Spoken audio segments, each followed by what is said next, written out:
Hello दोस्तों, कैसे हो आप लोग। आज इस वीडियो में हम स्टार्ट कर रहे हैं FY BCom semester 1 chapter number 1 shares and mutual fund का क्वेश्चंस। ठीक है, इसके हम क्वेश्चन सॉल्व कर रहे हैं, सीख रहे हैं कि इसको किस तरीके से सॉल्व किया जा सकता है और किस तरीके से हम समझ सकते हैं क्वेश्चंस को कि उसके मेथड क्या होने चाहिए सॉल्व करने के लिए। तो इसके लिए जो कुछ फॉर्मूलाज है वो फॉर्मूलाज आपको फॉलोज करने हैं, जो कि मैं हर एक वीडियोस में आपको बताते रहता हूँ, हर एक लेक्चर्स में समझाते रहता हूँ।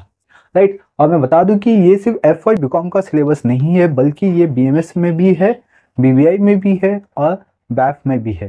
ठीक है, तो आपको जहाँ पे भी शेयर्स एंड म्यूचुअल फंड्स के चैप्टर्स मिलते हैं वहाँ से ये पूरा क्वेश्चन है। ठीक है, आप मनन प्रकाशन की टेक्स्ट बुक यूज़ करोगे मैथमेटिक्स के लिए, भले आप कोई भी सेल्फ फाइनेंस कोर्सेज हो, BCom, BMS, BAF, BBI और जितने भी अदर कोर्सेज है, जिस सिलेबस में शेयर्स एंड म्यूचुअल फंड आ जाएगा दैट इज मीन सबके क्वेश्चन सेम होते हैं, तो आप मेरे लेक्चर से सीख सकते हो। चलिए अभी हम स्टार्ट करते हैं। आज का जो लेक्चर्स है वो होगा अपना 36, क्योंकि लास्ट हमने लेक्चर्स के अंदर क्वेश्चन नंबर क्वेश्चन नंबर 35 तक कंप्लीट कर लिया था। आज हम 36 को सीखेंगे। ओके क्लास, अभी हम क्वेश्चन देखते हैं। क्वेश्चन लिखा हुआ है, Rohit invested ₹25,000 to purchase 2,500 unit of ING-MF global real estate we plan on the 4th April 2007। Right, तो रोहित ने क्या किया, ये जो कंपनी था ING-MF ग्लोबल रियल स्टेट, तो ये जो कंपनी है इसके अंदर रोहित ने क्या किया है, 25,000 का इन्वेस्टमेंट किया है और उसमें 2,500 का NAV ये परचेज किया हुआ है। ये आपका परचेज यूनिट है, नंबर ऑफ यूनिट परचेज है। राइट, एंड देन ये परचेज किया है 4th अप्रैल 2007 में। ही decided to sell the unit 14th November 2007। तो यानी कि उसने परचेज किया अप्रैल में और सेल कर दिया नवंबर में। राइट, तो उस समय नवंबर में उस समय NAV की वैल्यू कितनी है, 16.4 की वैल्यू है। और यहाँ पे आपको एग्जिट लोड गिवन है 2.5% का। तो आपको बताना है कि रोहित को प्रॉफिट कितना होगा अप्रैल टू नवंबर, उसको कितना प्रॉफिट यहाँ पे जनरेट होगा, तो ये हम देखते हैं। तो बेसिकली क्वेश्चंस में क्या था, अमाउंट इन्वेस्टेड है, क्योंकि इनिशियल पीरियड में रोहित ने क्या किया है, MF में इन्वेस्टमेंट किया हुआ है। ठीक है, 25,000 का, और उसने नंबर ऑफ यूनिट कितना परचेस कर लिया है, 2,500 का। And then 14th of November में आके उसने क्या कर दिया है, एक यूनिट को 16.4 में सेल कर दिया है। ठीक है, ये एक यूनिट का, पर यूनिट का यहाँ पे वैल्यूज गिवन है। तो टोटल यूनिट कितना है अपने पास, 2,500 का है, बराबर। तो हम इसका मल्टीप्लाई कर देंगे क्लास। एंड देन इसमें एग्जिट लोड भी गिवन है, क्योंकि वो सेल करेगा तो उसमें ट्रांजेक्शन चार्जेस लग जाएंगे इनके, या एग्जिट लोड लग जाएगा आपका। तो दैट इज मीन्स जिसको ब्रोकरेज के ऐसा बेसिस पे हम समझ सकते हैं, लेकिन एग्जैक्ट वो ब्रोकरेज नहीं होता, ब्रोकरेज आपका शेयर्स में आ जाता है। राइट, म्यूचुअल फंड में क्या आता है, entry load and exit load आता है। तो 2.5% का यहाँ पे आपको एग्जिट लोड लगेगा। तो इसके बाद जो रोहित को अमाउंट रिसीव होगा उससे हम कंपेयर करेंगे अपना अमाउंट इन्वेस्टमेंट से। ठीक है, अगर अपना अमाउंट रिसीव ज़्यादा निकला तो दैट इज में प्रॉफिट होगा, और अगर कम निकला तो लॉस होगा। बट इस क्वेश्चन में पूछा है कि रोहित को कितना प्रॉफिट होगा, तो दैट इज मीन ये क्वेश्चन आपका एकदम फिक्स है, क्लियर है कि इसमें प्रॉफिट ही होने वाला है। राइट, तो चलिए सॉल्व कैसे करना है ये देखते हैं। पहले तो हमें ये जो गिवन है वो लिख लेना है आपको सही तरीके से। अब आपको इसमें ना सबसे फर्स्ट वन एग्जिट लोड निकाल लेना है। ठीक है, एग्जिट लोड तो कैसे निकालोगे आप, इसका सोल्यूशन देखते हैं। या तो क्या करो, first number of unit purchase का इसमें मल्टीप्लीकेशन कर दो। ठीक है, तो भी आपको क्या मिलेगा, एक टोटल अमाउंट मिलेगा जो आपने रीडिंग प्राइस होगा या सेलिंग प्राइस होगा, जिसको हम बोल सकते हैं।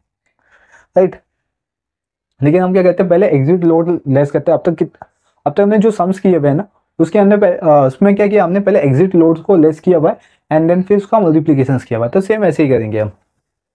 तो यहाँ पे आपको क्या गिवन है, रिडेम्पशन प्राइस गिवन है। रिडेम्पशन प्राइस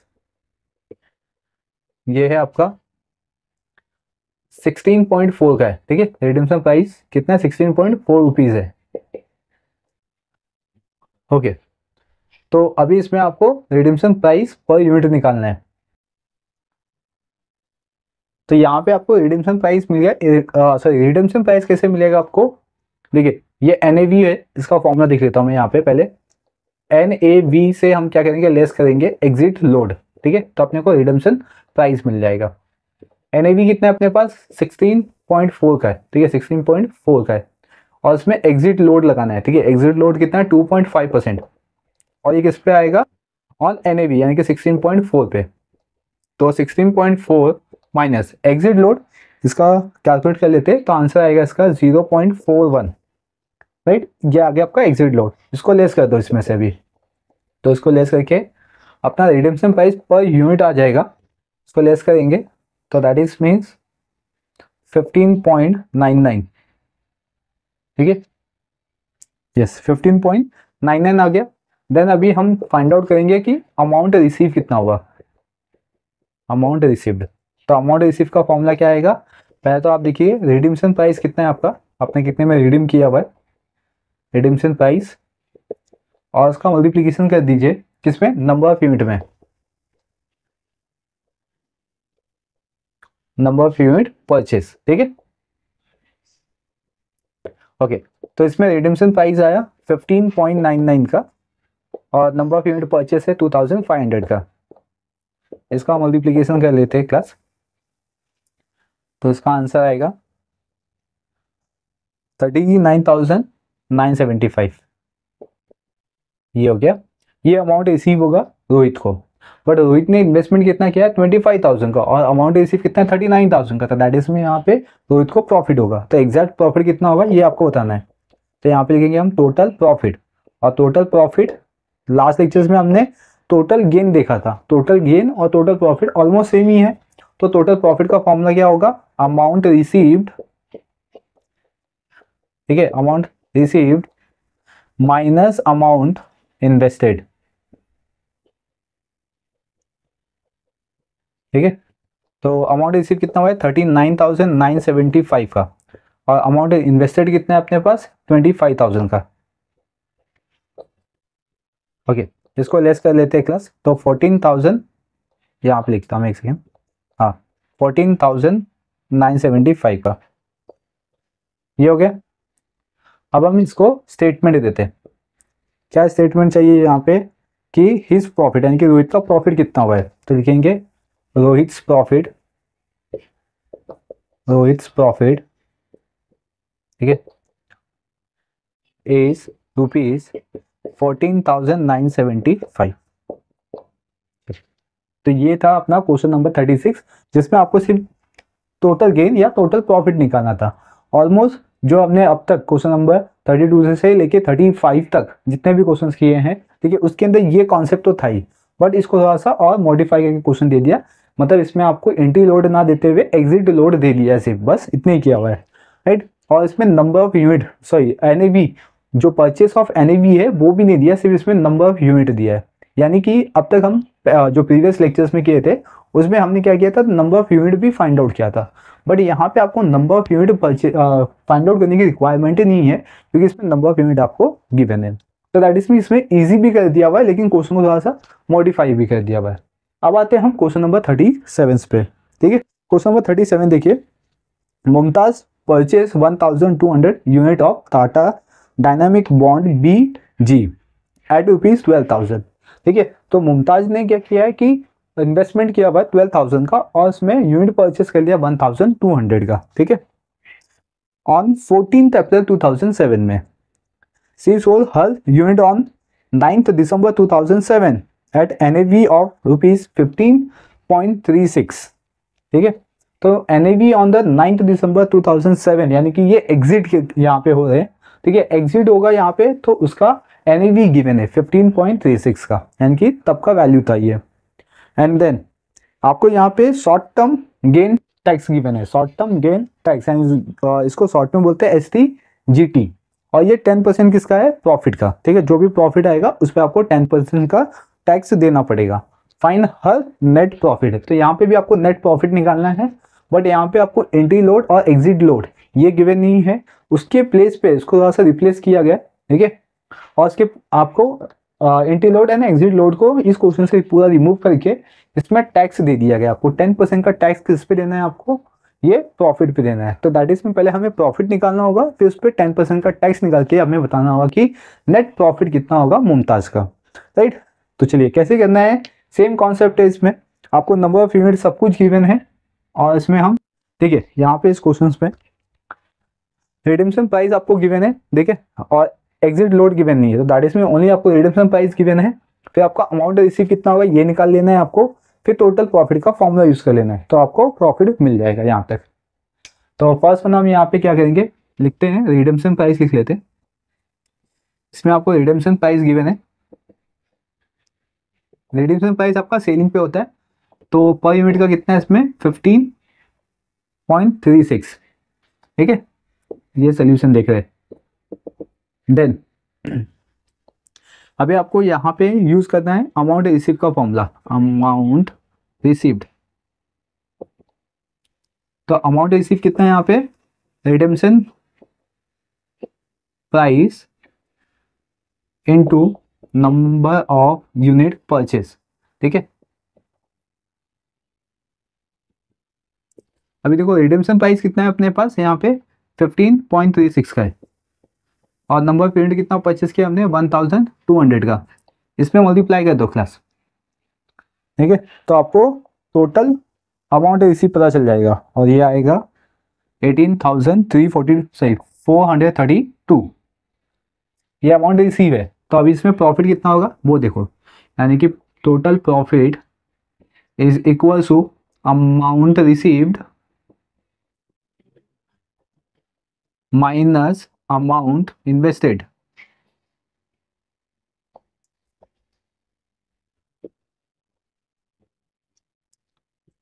तो अमाउंट रिसीव कितना है यहाँ पे 18,432 का है। ठीक है, और अमाउंट कितना इन्वेस्टमेंट किया गया 12,000 का। तो इसमें आपको प्रॉफिट मिल गया 6,432 का। ठीक है, अपने को प्रॉफिट मिल चुका है, बट इस पे आपको क्या कहना है, शॉर्ट टर्म गेन टैक्स देना है। वो भी कितना देना है 10% का। तो दैट इज मीन्स इसके बाद हमें क्या मिलेगा, नेट प्रॉफिट मिलेगा। ठीक है, तो नेट प्रॉफिट का यहाँ पे आप फॉर्मूला यूज कर सकते हो। क्या फॉर्मूला यूज करोगे, ये प्रॉफिट पे निकलना है यहाँ, तो प्रॉफिट से लेस करेंगे हम लोग। तो इसमें लिखते हैं प्रॉफिट यानी कि टोटल प्रॉफिट माइनस, ठीक है, 10% ऑफ द प्रॉफिट। या तो आप ऐसे ही कर सकते हो कि पहले शॉर्ट टर्म गेन टैक्स निकाल लो, ठीक है, फिर उसमें से ये माइनस कर दो, तो भी आपका ऐसा चलेगा। मतलब कैसा है वो समझाता हूँ मैं यहाँ पे। देखिए, इसको मैं ये फॉर्मूला ऐसा ना लिखते हुए मैं फॉर्मूला क्या लिखता हूँ यहाँ पे, ये शॉर्ट टर्म गेन टैक्स। ठीक है, और इसका क्या है 10% ऑफ द प्रॉफिट। इसमें लिखा 10% किसका, प्रॉफिट। प्रॉफिट कितना है 6,432 का, इसका 10% निकाल लो। ठीक है, तो अब ये भी अमाउंट में आएगा, कितना आएगा 643.2, यानी कि 643.20 पैसे। ठीक, ये हो गया अपना टैक्स हो गया। ठीक है, और टैक्स हो गया, हम क्या करेंगे प्रॉफिट से लेस कर देंगे। तो net profit is equal to profit minus STGT। ठीक है, तो प्रॉफिट कितना है अपना 6,432 का है, उसमें से 643.2 लेस कर देंगे। ठीक है, 6,432 है, बट उसमें से आपको 643.20 पैसे को लेस कर देना है। तो आंसर कितना आएगा अभी इसके अंदर 5,000 रुपीज, 5,788.80। ठीक है, लास्ट में 8 आएगा। यस, चलो, तो ये मिल गया अपने को नेट प्रॉफिट। बस इतना ही करना था आपको, ऑलमोस्ट सेम ही था। रिडेम्पशन प्राइस था, अमाउंट रिसीव था, टोटल प्रॉफिट, इतना किया। फिर इसमें से टैक्स को यहाँ पे कैलकुलेट कर दिया, और टैक्स को फिर अपने टोटल प्रॉफिट से लेस कर दिया, तो हमें मिल गया नेट प्रॉफिट। ये किसका है, मुमताज का है। ठीक है, आई क्लास की ये जो क्वेश्चन था, क्वेश्चन नंबर 36 एंड 37, ये आपको समझ में आ गया। चलिए आप इसको नोट डाउन कर लीजिए फटाफट, एंड देन फिर अभी हम मूव ऑन करते हैं क्वेश्चन नंबर 38 पे। और ये क्लास स्टार्ट करते हैं 38। क्वेश्चन गिवन है, Sulekha invested ₹20,000 in advantages G scheme of a Birla mutual fund with entry load 2.25%. The NAV on the date of purchase was ₹141.85. ठीक है, दैट इज मीन्स 141 पैसे पे इसने परचेस किया हुआ है।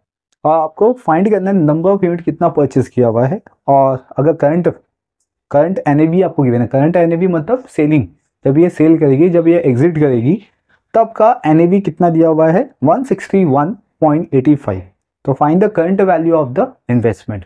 तो इसमें दो क्वेश्चंस दिया गया है। एक क्वेश्चन में आपको क्या करना है, नंबर ऑफ यूनिट परचेस निकालना है, और सेकंड क्वेश्चन में आपको बताना है कि इसका करंट वैल्यू कितना होगा अगर वो सेल करती है। ठीक है, तो इसके अंदर ना आपको एग्जिट लोड नहीं दिया हुआ, सिर्फ एंट्री लोड दिया हुआ है 2.25 का।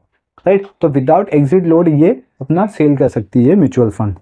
तो ये क्वेश्चन दिया हुआ है, आप समझ गए। इसके अंदर आपको अमाउंट इन्वेस्टमेंट कितना दिया हुआ है, 20,000 का दिया हुआ है, और एनएवी परचेज डेट का दिया हुआ है 141 का, और एनएवी आपको सेल्स डेट का दिया हुआ है। तो देखिए इसमें 20 रुपीज़ का चेंजेस दिखाई दे रहा है। अब ये 20 रुपीज़ ये हो गया, और जितना जिसने नंबर ऑफ यूनिट परचेस किया होगा तो उसका मल्टीप्लाई कर देंगे तो भी हमें आंसर मिल जाएगा डायरेक्टली, ठीक है। और बट इसके अंदर ना आपको एंट्री लोड भी दिया गया, तो एग्जैक्ट आपका 20 रुपीज़ का प्रॉफिट नहीं होगा, क्योंकि आपने क्या किया, जब एंट्री किया तो उसमें आपने क्या किया, 2.25 का एंट्री लोड दे दिया, जिसकी वजह से आपकी जो म्यूचुअल फंड की वैल्यूज थी या जो आपने अमाउंट इन्वेस्टमेंट किया था वो डिक्रीज हो गया। म्यूचुअल फंड की वैल्यू ऐसी रहेगी, जो अमाउंट आपने इन्वेस्टमेंट किया था 20,000 का वो डिक्रीज हो गया है, राइट। तो बेसिकली हम करते कैसे थे, वैसे ही करेंगे, यानी कि पहले हम परचेस प्राइस निकालते थे, ठीक है। परचेस प्राइस के बाद हम क्या कहते थे, फिर उसके परचेस प्राइस कैसे निकालते थे, उसका फॉर्मूला क्या था, परचेस प्राइस का एनएवी प्लस एनएवी, ठीक है, entry load, NAV plus entry load, इससे निकालते थे हम लोग, राइट। तो ये एंट्री लोड इसमें ऐड हो जाएगा। उसके बाद फिर हम नंबर ऑफ यूनिट निकाल सकते हैं, क्योंकि इस क्वेश्चन में बोला कि आपको नंबर ऑफ यूनिट निकालने के लिए नंबर ऑफ यूनिट मिल जाएगा। नंबर ऑफ यूनिट का फॉर्मूला क्या होता है, अमाउंट इन्वेस्टेड डिवाइड बाई, ठीक है, amount invested divide by purchase price है, राइट ना। तो हमें क्या मिल जाएगा, नंबर ऑफ यूनिट परचेस मिल जाएगा। तो ये आपको फर्स्ट क्वेश्चन है फाइंड आउट करने के लिए, नंबर ऑफ यूनिट परचेस मिल गया, और आपको यहाँ पे सेलिंग प्राइस गिवन है एनएवी का, तो उससे मल्टीप्लाई कर देंगे तो हमें सीधा सीधा आंसर मिल जाएगा, राइट। चलिए इसको सॉल्व करके देखते हैं। ये पूरा स्टेप हम 32 से करते हैं, क्वेश्चन नंबर 32 से पूरा, ठीक है। फर्स्ट हम क्या करेंगे, यहाँ पे परचेस प्राइस निकालते हैं कि हमें एग्जैक्ट कितने में एनएवी पड़ा, ठीक है, हमने कितने में परचेस किया हुआ है। तो क्या चाहिए आपको, एनएवी चाहिए आपको परचेस डेट का, उसमें प्लस कर दो एंट्री लोड। ये एंट्री लोड भी कब का आएगा, परचेस का आएगा ना। तो एनएवी कितना है अपने पास, यहाँ पे देखो 141 का है, 141.85, इसमें प्लस करो एंट्री लोड। एंट्री लोड कितना है, 2.25% किसका, ये ऑफ एनएवी 141.85 का ये, ठीक है, 141.85 सेम कॉपी किया, प्लस इसका 2.25% हम कैलकुलेट कर लेंगे क्लास, तो आंसर आएगा 3.19। अब हम इसको ऐड कर लेते हैं, तो अपने पास परचेस प्राइस आ जाएगा।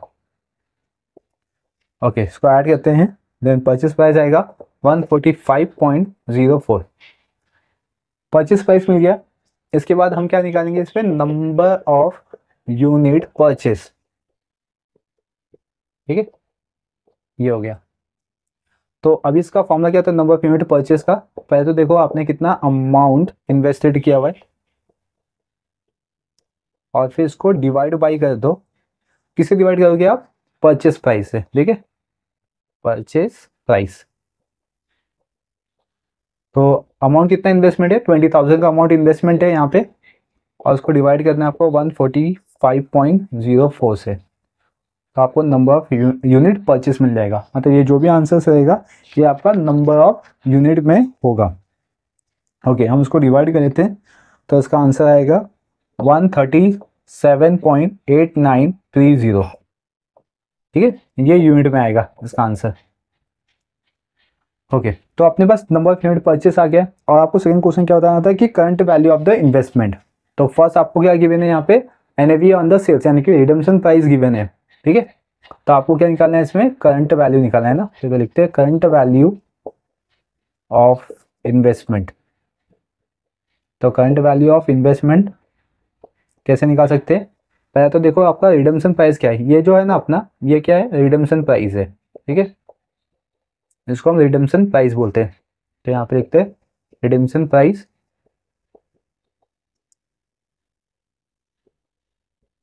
और उसका मल्टीप्लाई कर लेंगे हम नंबर ऑफ यूनिट परचेस, बस यही कहते हैं क्लास। रिडम्पशन प्राइस कितना है अपने पास, 161.85 का है, और हमने नंबर ऑफ यूनिट कितना परचेस किया, 137.8930 का, ठीक है। इसका मल्टीप्लाई कर लो तो आपको आंसर मिल जाएगा। तो इसका आंसर आएगा 22,317.98, ठीक है। तो आप इसका एग्जैक्ट वैल्यू लोगे तो 22,318 रुपीज़ हो जाएगा, समझ रहे हो यहाँ पे। बट यहाँ पे आपको राउंड फिगर नहीं करना है, क्योंकि जो भी अमाउंट है वो डेसिमल में रह सकता है, राइट। तो ये हो गया आपका क्वेश्चन नंबर 38। तो क्या गिवन था इसके अंदर आपको, परचेस प्राइस आपको गिवन था, मतलब परचेस प्राइस में जो भी वैल्यू यानी जो फॉर्मूलास लगने वाले थे, NAV on the purchase date given था, एंट्री लोड गिवन था। फिर नंबर ऑफ यूनिट में भी आपका सेम है, अमाउंट इन्वेस्टमेंट और परचेस प्राइस गिवन था। ठीक है, फिर करंट वैल्यू हमने फाइंड आउट कर लिया, बस इतना ही दिया हुआ है आपको इस सम्स के अंदर। अब हम मूव ऑन करते हैं क्वेश्चन नंबर 39 में। चलिए 39 देखते हैं। प्रथम इज इन्वेस्टेड ₹40,000 इन तरस discovery stock with entry load of 1.9%. Find the NAV on the date of the purchase if the number of the unit purchase was 3,500।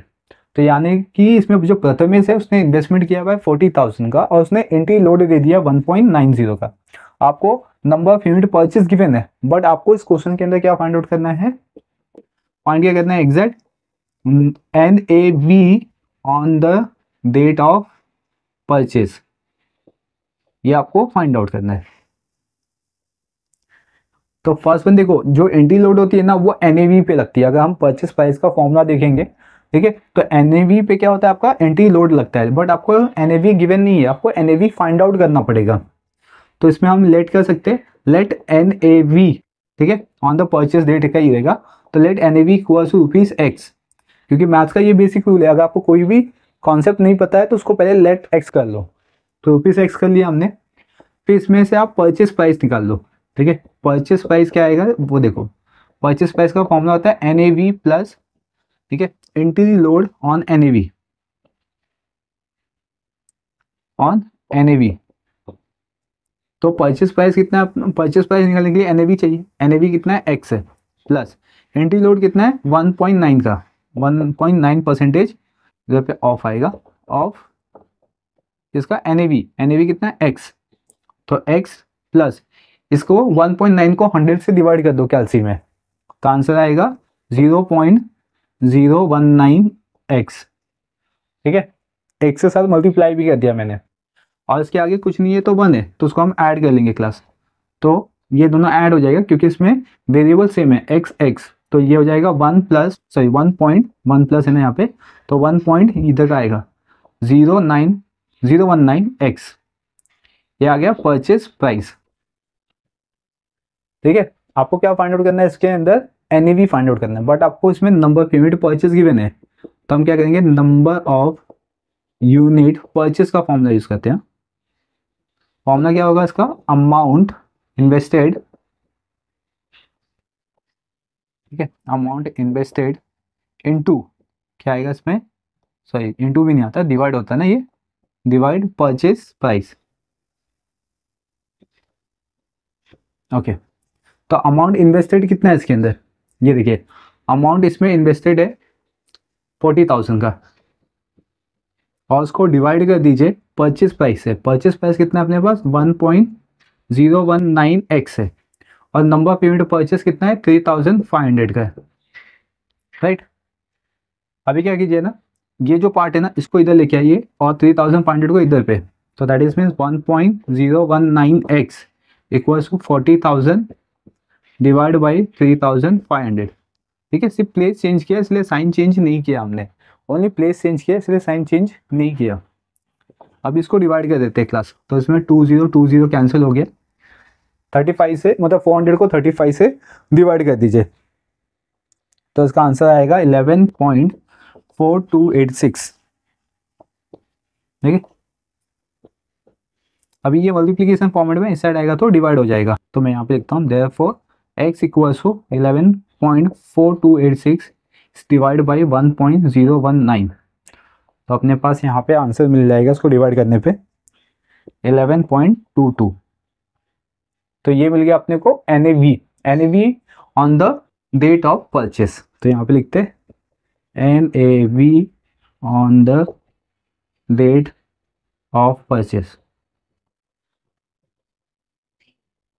कितना आएगा ₹11.22, यानी कि जो प्रथमेश था वो 11 रुपीज पॉइंट 22 पैसे में, ठीक है, परचेस किया था, एंड देन उसने टोटल कितना इन्वेस्टमेंट किया था 40,000 का, जिसमें से उसने एंट्री लोड देने के बाद इसके पास बस इतना ही बचा 11.22 का NAV। 5 क्लास की ये समझ में आ गया कि किस तरीके से हम NAV on the purchase date find out कर सकते हैं। तो यहाँ पे हो गया आपका क्वेश्चन नंबर 39। आई प्लस ये दोनों क्वेश्चन भी आपको समझ में आ गया होगा कि किस तरीके से सॉल्व करना है। तो अभी हम मूव ऑन करते हैं क्वेश्चन नंबर 40 एंड 41 पे। ओके क्लास, मूव ऑन करते हैं क्वेश्चन नंबर 40 गिवन है। अबे invested rupees 8,000 in the mutuals fund on the 10th June 2008. Due to the entry load, the value of the investment on the 10th June, that is means the same day, reduced to only rupees 7,820. Find the entry load in the percentage. तो basically ये question के अंदर character दिया हुआ है अबे का, ठीक है, जिसने 8,000 म्यूचुअल फंड में इन्वेस्टमेंट किया हुआ है वो 10th जून 2008 में किया। लेकिन इसमें क्या बताया हुआ है कि ऑन द सेम डेट जो आपको इन्वेस्टमेंट रिड्यूस हो चुका है आपका, यानी कि सेम डेट में जो आपने अमाउंट 8,000 दिया था उसमें से रिड्यूस हो गया, कितना हो गया 7,820 का। तो आपको बताना है कि इसमें एंट्री लोड कितना है और उसका परसेंटेज कितना है, यानी कि परसेंटेज ऑफ एंट्री लोड, ये आपको एग्जैक्ट फाइंड आउट करना है इस क्वेश्चन के अंदर, ठीक है। तो अब बेसिकली करना कैसा है इसके अंदर, पहले तो आपको अमाउंट रिड्यूस दे दिया गया है तो इससे हम फाइंड आउट कर सकते हैं, ठीक है। तो इसको ये अमाउंट में दिया हुआ है, यस। तो फर्स्ट हम क्या करेंगे, इसमें एंट्री लोड निकाल सकते हैं क्लास, ठीक है। एंट्री लोड इन अमाउंट निकाल सकते हैं परसेंटेज के। पहले हमें क्या करना होगा, अमाउंट निकालना होगा, एन अमाउंट के बेस पे हम परसेंटेज निकाल सकते हैं। तो इसमें आपने अमाउंट कितना इन्वेस्टमेंट किया वो देख लो पहले, अमाउंट इन्वेस्टेड, फिर इसमें से माइनस करो, क्या माइनस करोगे आप, इन्वेस्टमेंट रिड्यूस, ठीक है। तो आपको मिल जाएगा एंट्री लोड मिल जाएगा यहाँ पे 8,000 में से 7,820 लेस कर दो तो कितना आएगा 120, नहीं 180। ओके, तो ये मिल गया आपको, एंट्री लोड मिल गया यहाँ पे। अब आपको परसेंटेज एंट्री लोड निकालना है, तो परसेंटेज एंट्री लोड का फॉर्मूला यूज कर लीजिए यहाँ पे, ठीक है। इसका फॉर्मूला है अपने पास, पहले तो हमने कितना इसमें एंट्री लोड लिया हुआ है, यानी कि 180 का हमने एंट्री लोड ले लिया हुआ है, ठीक है। तो इसमें लिखते हैं एंट्री लोड और उसको डिवाइड कीजिए किससे, अमाउंट इन्वेस्टमेंट से, सॉरी इन्वेस्टमेंट रिड्यूस है, इन्वेस्टमेंट रिड्यूस, ठीक है, इनटू 100। तो इसमें एंट्री लोड कितना है अपने पास, 180 का एंट्री लोड आपने फाइंड आउट कर लिया है। फिर हमने अमाउंट कितना रिड्यूस हुआ था 7,820 और इंटू 100 कर लो यहाँ पे, ठीक है। तो अब इसको डिवाइड कर लेते हैं, तो अपने पास जो भी आंसर आएगा वो परसेंटेज के अंदर आएगा। तो इसका आंसर आएगा 2.30%, राइट। तो मोस्ट ऑफ द क्वेश्चंस में कैसा होता था ना कि आपको एंट्री लोड गिवन होता था परसेंटेज में, तो अभी आपको इसमें एंट्री लोड फाइंड आउट करना है। सेम इसी तरीके से आपको क्वेश्चन नंबर 41 भी गिवन है, ठीक है। 41 के अंदर आपको दो कॉन्सेप्ट फाइंड आउट करना है। फर्स्ट इसके अंदर आपको फाइंड आउट करना है एंट्री लोड, परसेंटेज तो निकालना ही है। इसके अंदर ना आपको अमाउंट इन्वेस्टमेंट गिवन है, number of unit purchase given है, राइट ना, और इसमें आपको एनएवी भी गिवन है। यस, आपको यहाँ पे ना एनएवी गिवन है, मैंने नंबर ऑफ यूनिट दो बार लिख दिया यहाँ पे, ये इधर पे आएगा आपका NAV, NAV on the date of purchase, ठीक है, on the date of purchase, ये आपको गिवन है, और नंबर ऑफ यूनिट भी गिवन है आपको। तो इसमें कैसे ना इजी है फाइंड आउट करना, क्यों, क्योंकि अब तक हमने जितने भी फॉर्मूला यूज किए सेम फॉर्मूला यहाँ पे भी यूज करेंगे। पहले तो हम इसमें क्या कर सकते हैं ना, परचेस प्राइस निकाल सकते हैं क्लास, राइट। परचेस प्राइस कैसे निकाल सकते हैं हम लोग, परचेस प्राइस का फॉर्मूला क्या था उसके बेसिस पे। तो परचेस प्राइस की मैं कैसे नीड नहीं है यहाँ पे इस क्वेश्चन में, क्योंकि अमाउंट इन्वेस्टमेंट गिवन है आपको, एंट्री लोड गिवन है इसमें, मतलब क्वेश्चन मार्क दिया हुआ है, एनएवी दिया हुआ है और नंबर ऑफ यूनिट दिया हुआ है। एक बार क्वेश्चन देख लेते हैं, फिर इसके बाद इसको स्टार्ट करते हैं। MS Roy invested ₹20,000 the equity fund, ठीक है, 20 मई 2012 when the NAV was ₹23,1475 due to the entry load, ठीक है। फिर she could purchase 845.0114 unit only, तो find the percentage entry load up to the 2 decimal. यहाँ पे आपको बताया हुआ है कि आपको आंसर किस में निकालना है, ओनली द 2 डेसिमल्स में निकालना है। तो फर्स्ट वन ना आपको इसमें क्या गिवन, देखो नंबर ऑफ यूनिट गिवन है इसके अंदर, सोल्यूशन देखते हैं, नंबर ऑफ यूनिट गिवन है। तो नंबर ऑफ यूनिट का फॉर्मूलाज है अपने पास। नंबर ऑफ यूनिट हम कैसे फाइंड आउट करते हैं, अमाउंट इन्वेस्टमेंट, ठीक है, या इन्वेस्टेड, उसको डिवाइड करते हैं हम परचेस प्राइस से, राइट। तो आपको इसमें ना परचेस प्राइस गिवन नहीं है, नंबर ऑफ यूनिट गिवन है आपको 845.0114 का, और अमाउंट इन्वेस्टमेंट गिवन है 20,000 का, ठीक है। और उसको डिवाइड कर देंगे परचेस प्राइस आपको गिवन नहीं है, तो इसीलिए purchase price as it is लिख देंगे। परचेस प्राइस को इधर लेके आते हैं और इसको इधर ऐसा शिफ्टेड करते हैं, प्लेस चेंज करते हैं, हाँ, इसलिए इसमें कोई भी साइन चेंज नहीं होगा।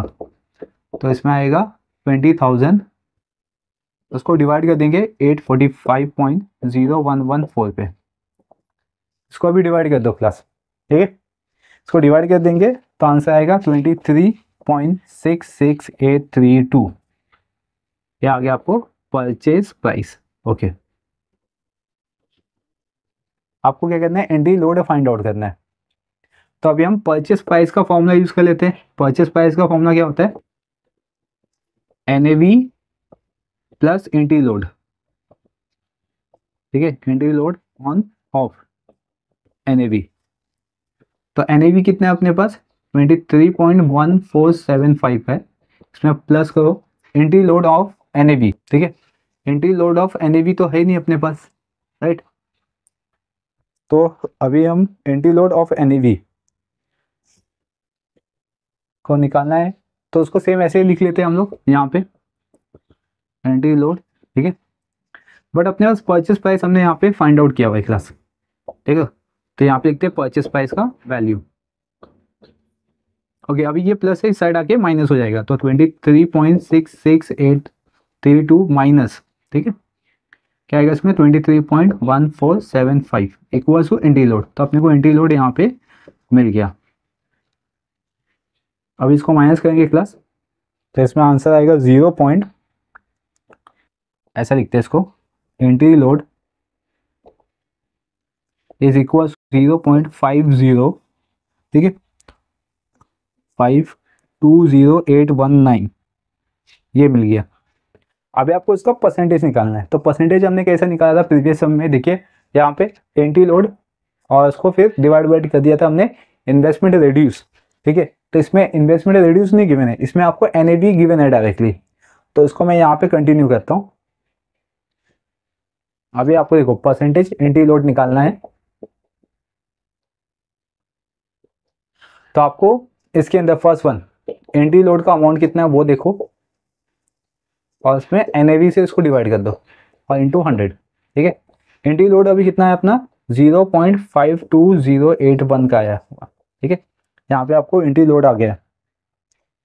फिर NAV 23 यहाँ पे NAV ऑन द परचेस 23.1475 और इंटू 100, राइट। अभी आप इसको डिवाइड कर दीजिए, आपको एंट्री लोड इन परसेंटेज मिल जाएगा। तो percentage entry load equals to 2.25% आ गया। तो एंट्री लोड का दो फॉर्मूला से देख सकते हो यहाँ पे, एक तो अमाउंट कितना रिड्यूस हुआ उसके बेसिस पे, और एक आपका NAV के बेसिस पे। तो दैट इज मीन्स ये क्वेश्चन नंबर 40 एंड 41 जो आपका परसेंटेज एंट्री लोड पे गिवन था, एक विदाउट NAV गिवन था और एक विद NAV गिवन था। आई क्लास की ये जो पूरा क्वेश्चन था, क्वेश्चन नंबर 36 से लेके 41 तक, ये आपको समझ में आ गया होगा। अब हम मिलेंगे नेक्स्ट लेक्चर्स में नए कॉन्सेप्ट के साथ, यानी कि एग्जाम्पल विद द डिविडेंड, यानी कि अब तक हमने जितने भी सम्स किए हैं वो विदाउट डिविडेंड था। अब हम नेक्स्ट लेक्चर से विद डिविडेंड को सॉल्व करेंगे। तब तक के लिए बने रहिए चैनल पे, चैनल को सब्सक्राइब कर लीजिए, बेल आइकन प्रेस कर लीजिए ताकि आपको इसी तरीके से ये अपडेट मिलते रहे। याद रखिए ये सिर्फ बीकॉम के बच्चों के लिए नहीं है, ये बीकॉम, BMS, BAP, BBI जिसमें भी जिस स्टैटिस्टिक्स मतलब मैथमेटिक्स एंड स्टैटिस्टिक्स के अंदर शेयर्स एंड म्यूचुअल फंड के चैप्टर्स आते हैं और सेम क्वेश्चंस आपको दिया जाता है। देखिए कोई भी क्वेश्चंस अलग नहीं होता है, सेम ही क्वेश्चन होता है, आपका सिर्फ चैप्टर्स आगे पीछे होगा, राइट, लेकिन एग्जाम्पल एंड क्वेश्चन सेम ही होता है। तो आप ये वीडियो को प्रेफर कर सकते हो। Thank you for watching.